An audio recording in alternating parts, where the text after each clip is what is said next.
Մարդը, երբ կյանքի ինչ-որ պահի ազատ ժամանակ շատ է ունենում, սկսում է մտածել իր կյանքում արած-չարածի մասին։ Հիմա ես, օգտագործելով ազատ ժամանակը, մտածում եմ ինչ եմ արել, ինչ կարող էի անել, ինչը չեմ արել, ու մտքերն ինձ վստահություն ու լավատեսություն են տալիս։ Ամբողջ կյանքումս կառուցել եմ, Հայաստանում եմ կառուցել։ Չեմ խլել, աչք չեմ դրել ուրիշի ունեցվածքին։ Կառուցել եմ կամ վերակառուցել եմ, կամ կիսաավեր վիճակում գտնվող հիմնարկները շենացրել։ Հայաստանում կառուցել եմ գործարաններ, հյուրանոցներ, շենքեր, մարզասրահներ, ճանապարհներ, օլիմպիական համալիր, կրթական օջախներ, հիմա էլ Քրիստոսի արձանը, որն աշխարհում նմանը չի ունենալու։ Իմ կենսագրությունը, Ծառուկյան ազգանունը եւ կառուցելը նույնականացել են։ Շատերը գիտեն, որ իմ օրը սկսվում է տարբեր կառույցների շինհրապարակներ այցելելով։ Սա գեն է, տեսակի հարց է։ Ոչ մի բանի համար չեմ ափսոսում, չեմ փոշմանում։ Ինչքան ուժ ունեմ, շարունակելու եմ կառուցել։ Կառուցելու եմ հենց Հայաստանում։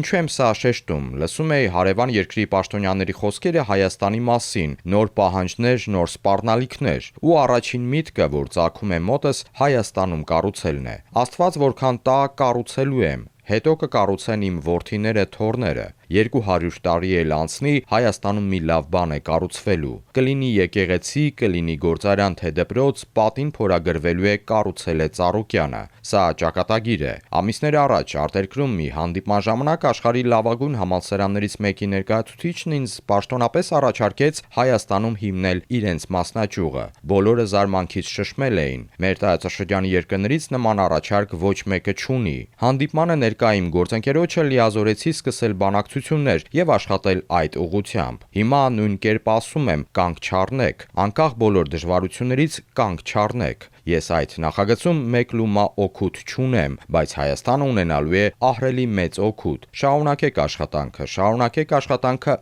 մեր երկրի համար։ Հայաստանը կառուցելով է շենանալու։